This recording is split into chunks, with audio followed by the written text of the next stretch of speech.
Think about the moment it happened to you. Maybe it was a friend who smiled at your face and destroyed your reputation behind your back. Maybe it was a partner who looked you in the eyes and lied. Maybe it was someone you helped, someone you protected, someone you would have done anything for, and they used everything you gave them against you. It didn't come from a stranger. It never does. It came from inside the house. That's the part nobody talks about.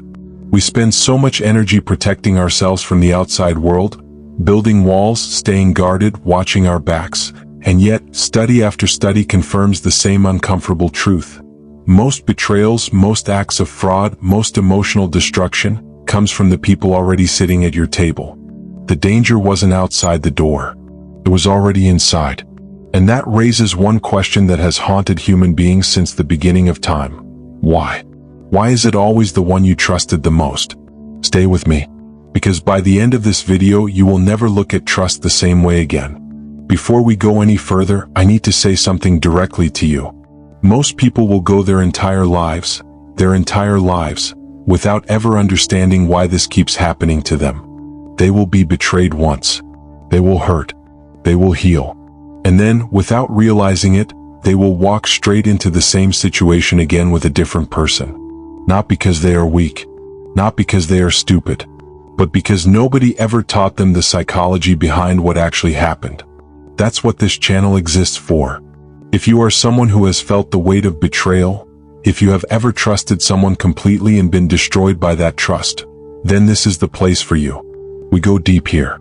We talk about the things most people are too afraid to say out loud. So if this is your first time here, take a second right now. Hit that subscribe button. Turn on the notification bell. Because the things we discuss on this channel could genuinely protect your life, your relationships, and your peace of mind. This video isn't just content. Consider it your armor. Now, let's talk about why trust is the most dangerous thing you can give another person. Here is the paradox that nobody wants to face. Trust is not just a beautiful thing. Trust is a weapon. And the moment you hand it to someone, you have handed them the power to destroy you. Think about what trust actually means. When you trust someone, you open a door that you keep locked for everyone else. You let them see your fears. You tell them your secrets. You show them your wounds. You give them a map of everything inside you, every weakness, every vulnerability, every soft place that could be hurt. And here's the thing about maps. Whoever holds the map knows exactly where to strike. This isn't cynical. This is just the reality of how trust works. Psychologists who study human attachment, the way people bond with one another, have found that our brains are literally wired to connect. We are not designed to be alone. From the moment we are born, we need other people to survive. That need never fully goes away. And so we trust. We bond. We let people in. But here's what nobody tells you about that beautiful, necessary process. The closer someone gets to you, the more access they have. And access is everything. A stranger cannot betray you at a deep level. A stranger can rob you. They can insult you. But they cannot reach the places inside you that really matter, because they don't know where those places are. Only the ones you trusted know that. Think of yourself as a fortress. High walls. Strong gates. You are protected from the outside world. But then someone comes along and you like them. You trust them. And slowly you lower the drawbridge. You let them walk inside. You show them where everything is. And one day you realize you let the wrong person in. That is the core problem. Betrayal doesn't come from enemies because enemies never get close enough. Betrayal requires access. And access requires trust. The very thing that makes you human, your capacity to love and connect, is the very thing that leaves you exposed. Now let's talk about the person on the other side, the one who betrayed you. You've probably asked yourself 100 times, why? Why would they do this? How could they? After everything we shared, after everything I did for them. How do you look someone in the eye, accept their love, accept their loyalty, and then turn around and stab them in the back? The answer is darker than you might want to hear. It starts with something called moral disengagement. This is a psychological process where a person slowly rewrites the story inside their own head to justify the wrong things they are doing. They don't think of themselves as a bad person. Instead, they tell themselves a different story. You deserved it. You had too much anyway. I needed this more than you did. You would have done the same thing. They reframe the betrayal until it feels reasonable, until it feels justified. And here's the terrifying part. Most betrayers don't plan it from the beginning. It's rarely a grand scheme from day one. Instead, it's a slow drift, a gradual shift. They start small. A little jealousy here, a small lie there, a quiet resentment that grows over time like a weed underneath a beautiful garden. You couldn't see it from the surface. Everything looked fine. And then one day, the roots had spread so far that the whole garden collapsed. Many betrayers also carry something psychologists call covert narcissism.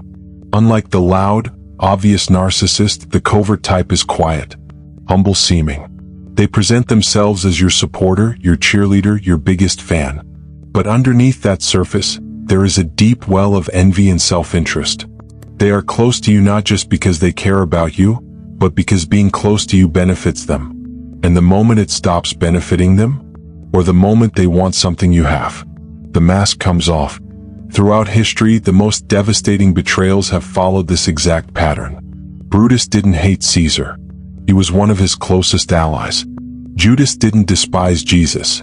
He walked beside him for years. The betrayal wasn't random. It was intimate. It was calculated. And it was made possible by one thing and one thing only: trust. Here's the part that will make you uncomfortable. When you look back at the betrayal in your own life, truly look back without the emotional fog of the moment, the signs were there. They were almost always there. You just didn't know what you were looking at. So let's change that right now. Betrayers follow patterns. Not always consciously. But the patterns are there, and once you see them, you cannot unsee them. The first pattern is what I call excessive interest in your weaknesses. The betrayer is always asking about your problems, your insecurities, your fears. They frame it as care. I just want to understand you better. I'm here for you. And maybe a part of that is even true. But notice they remember everything. Every crack in your armor. Every story you told them in a vulnerable moment. They are building a file. And files have a purpose. The second pattern is competitive energy hidden under encouragement. They cheer for you on the surface, but watch closely. When you succeed, something flickers in their eyes. Just for a second. A tightening. A slight withdrawal. They recover quickly and say all the right things. But something was off. That flicker, that is envy wearing a smile.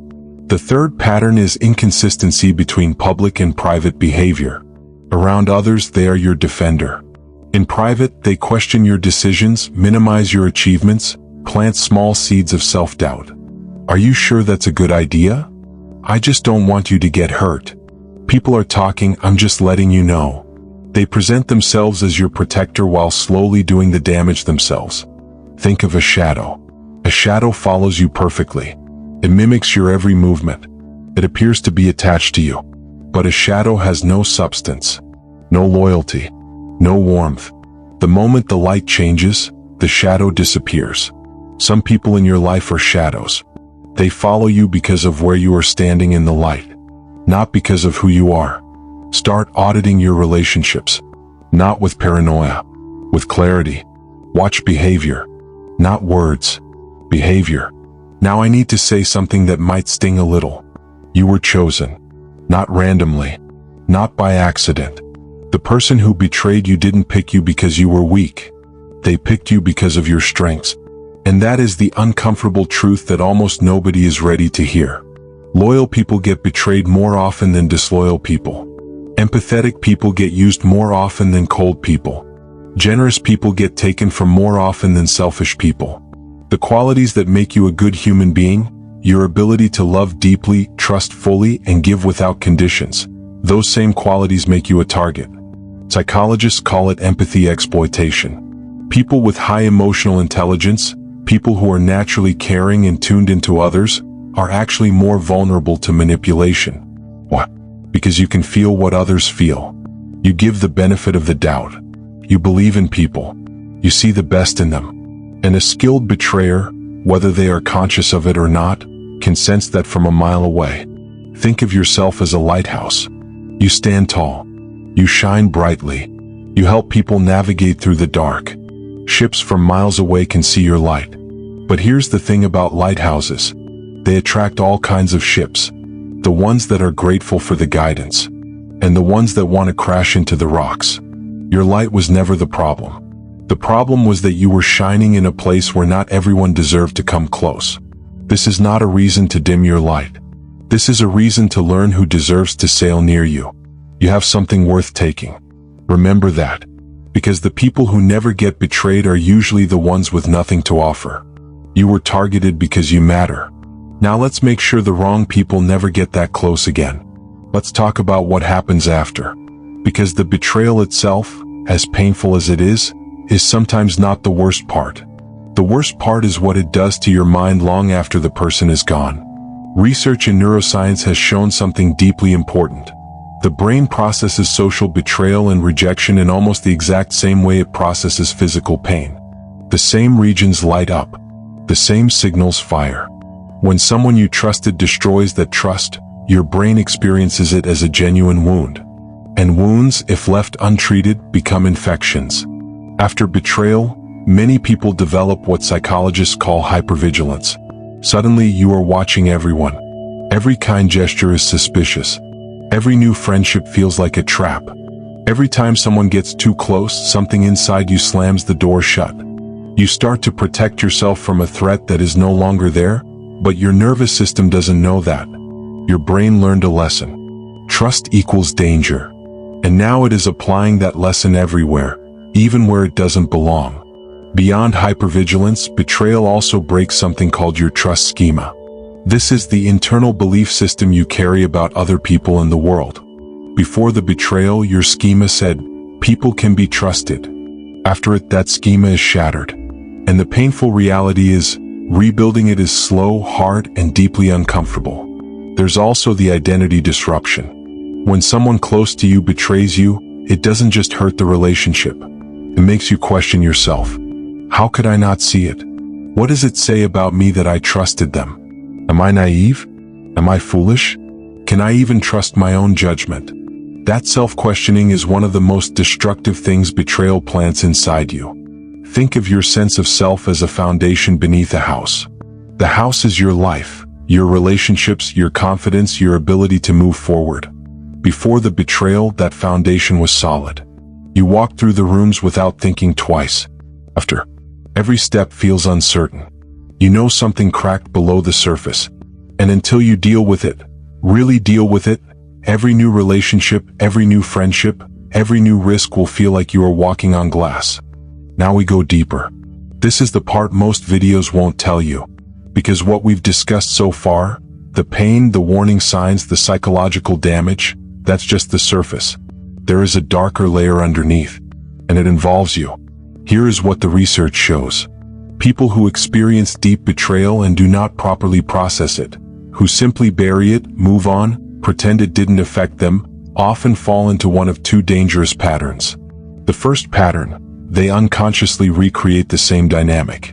New person, new relationship, same story, different face, same betrayal, over and over again. And they cannot figure out why it keeps happening. Psychologists call this trauma repetition compulsion. The mind, even when it is suffering, gravitates toward what is familiar. If betrayal became a familiar emotional experience for you, your nervous system may actually be leading you toward it again. Not because you want to be hurt, but because it feels like a pattern it already knows how to survive. Think of a river. For years and years, water flows through the same path and cuts a groove deep into the rock. Even if you try to redirect that river, it will naturally want to flow back into the groove that already exists. That groove is deep. It's familiar. It's the path of least resistance. Your emotional patterns work the same way. The second pattern is even harder to admit. Some people who are betrayed deeply, especially without healing or understanding, begin to develop the very traits that once hurt them. They become guarded to the point of coldness, manipulative in self-defense, willing to betray first before they can be betrayed again. The wound didn't just hurt them. It began to reshape them. So I need to ask you a question right now, and I need you to answer it honestly. Are you unconsciously setting yourself up for this again? Are you chasing the same kind of person? Are you ignoring the same red flags? Are Are you starting to treat new people the way the person who hurt you treated you? Because if you are, this next section is the most important thing you will hear today. So what do you do? How do you move forward? How do you trust again without being reckless? How do you protect yourself without shutting down completely and becoming a hollow version of who you used to be? The answer is not walls. Walls keep everyone out, the people who will hurt you and the people who could heal you. Walls don't protect you. They just isolate you. What you need instead is a filter. A filter lets the right things through and blocks the wrong things out. It doesn't operate on fear. It operates on observation. Here is the framework. 3 principles for rebuilding trust intelligently. Principle 1. Give trust slowly in layers. Stop giving full trust immediately. Instead, give small amounts, share something minor, observe the response. Did they respect it? Did they keep it private? Did they use it against you? Let trust be earned in stages, the way a building is constructed, brick by brick, not all at once. Psychologists call this provisional trust. You extend enough to build a relationship, but you pay attention before you extend more. Principle 2. Watch behavior over time, not just words. Anyone can say the right things. Anyone can perform care and loyalty in the short term. But behavior over months and years, that tells you everything. Is this person consistent? Do they show up when there is nothing to gain? Do they treat you the same in private as they do in public? Patterns reveal character. Words just reveal intentions, and intentions can be faked. Principle 3. Protect your inner circle ruthlessly. Not everyone deserves access to your deepest self. There are people who belong on the outside, casual, friendly, surface level. And there are people who have earned the right to come inside. Guard that inner space, not with hostility, but with discernment. The Stoic philosophers understood this. They spoke of choosing your close companions with the same care you would choose a surgeon, because just like a surgeon, they will have their hands inside you. You can be warm and open with the world, and still be selective about who gets the key to your inner house. This is not bitterness. This is wisdom. You made it to the end. And that tells me something about you. It tells me you are someone who takes this seriously. Someone who has been hurt enough to want to understand, not just feel. Someone who is ready to stop repeating the same painful story. Let me leave you with this. The betrayal you experienced was not proof that you were naive. It was not proof that love is foolish. It was not proof that trusting people is a mistake. It was proof that you were real, that you gave something genuine, that you loved without conditions, and that is one of the rarest, most powerful things a human being can do. The problem was never your trust. The problem was the address you delivered it to. Now you know the difference. Now you have the psychology, the warning signs, the framework, and the truth that most people spend decades trying to figure out on their own. Use it. Protect the people who deserve you. Release the ones who don't. And never let a past betrayal convince you to betray yourself by shutting the world out forever. If this video reached something inside you, if it reminded you of something you lived through or opened your eyes to something you hadn't seen before, share it with someone who needs it. Leave a comment below. Tell me, what was the sign you missed? What did you see in hindsight that you couldn't see in the moment? And if you haven't subscribed yet, do it now.